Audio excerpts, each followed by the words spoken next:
ખાનપુરના બેડવલ્લી ગામે ચૂંટણી બહિષ્કારનું બોર્ડ લાગ્યા. ગામની બહાર ચૂંટણી બહિષ્કારના બોર્ડ મારી કોઈપણ નેતાએ પ્રચાર કરવા ગામમાં ઘૂસવું નહીં તેવું બોર્ડમાં ઉલ્લેખ. ગામ વિકાસથી વંચિત રહેતા ગામ લોકો ઉચ્ચાર ચૂંટણી બહિષ્કારની ચીમકી. છેલ્લા 1 વર્ષથી તાલુકા સહિત જિલ્લાના અધિકારીઓને ગામ લોકો દ્વારા રજૂઆત કરવા થતાં કોઈ જ કાર્યવાહી તંત્ર દ્વારા કરવામાં આવી. ગામમાં રોડ રસ્તા તેમજ વિકાસના કામોમાં ભ્રષ્ટાચાર, દબાણ સહિતની માંગોને તંત્ર દ્વારા સંતોષવામાં આવતા ગામ લોકોએ ચીમકી ઉચ્ચારી.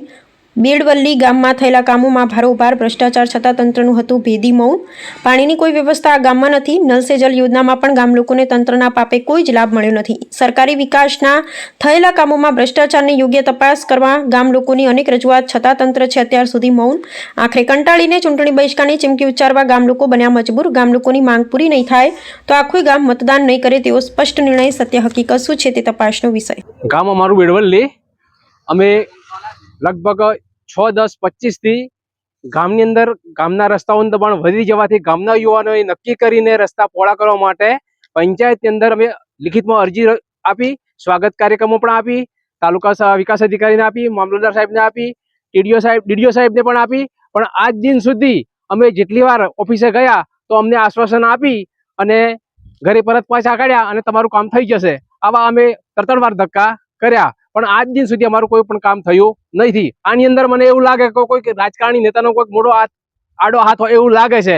તો પછી અમે આ ચૂંટણી બહિષ્કાર પડ્યા છીએ કે ભાઈ આ ચૂંટણી હવે આપણે અટકાવો તો આપણું કામ થાય. એટલે ના છૂટકે ચૂંટણી ના છૂટકે મારે આ કામ કરવું પડ્યું. અને અમારા ગામની અંદર રસ્તા ઉપર એટલા બધા સોકડા છે કે 108 ગાડી આવે તો કોઈને ઇમરજન્સીમાં દવાખાને લઈ જવું હોય તો પણ ગાડી ગામની અંદરથી રિવર્સ પાછી લાવીને મેઇન રસ્તા પર લાવીને એને રિટર્ન વાળો તો ગાડી વળી શકે. ગામની અંદર આગ લાગે તો કોઈ ફાયરની ગાડી જઈ શકે એવી નથી. અત્યારે ગામની અંદર મોટા મકાનો લોકો બનાવે છે, આરસીસી મકાનો, તો બહાર હાઈવા ખાલી કરીને ટ્રેક્ટરથી ને પિકઅપ ડાલાથી અમારા ગામની અંદર માલ લઈ જવો પડે છે. આ કન્ડિશન છે. આટલી હળહળતી અમને અન્યાય થઈ રહ્યો છે. તો અમે બધા અધિકારીઓ પાસે ગયા તો અમને કોઈ ન્યાય મળતો નથી. તો અમે જો સુધી તમને ન્યાય નહીં મળે ત્યાં સુધી અમે આ ચૂંટણી બહિષ્કાર ચાલુ રાખીશું. શું નામ તમારું? પ્રવીણભાઈ પટેલ. અમારું ગામ ખાનપુર તાલુકાની અંદર બેડવલ્લી ગામ છે. અમારા ગામ વિકાસના કાર્યથી વંચિત છે. ગામના દબાણના પ્રશ્ન હોય, ફેન્સિંગ વાડ જે પંચાયતે કરી છે તે પણ બિલકુલ 50% કરતો પણ ખરાબ હાલત કરી છે. નલ સે જલનું પાણી નથી મળ્યું. ઘોકટાથી બેડવલ્લીના રસ્તાનું જે કામ છે એ થયું નથી અને વડાગામ સ્ટેશને બોર્ડ મારી દીધું છે રસ્તો બની ગયો એનું.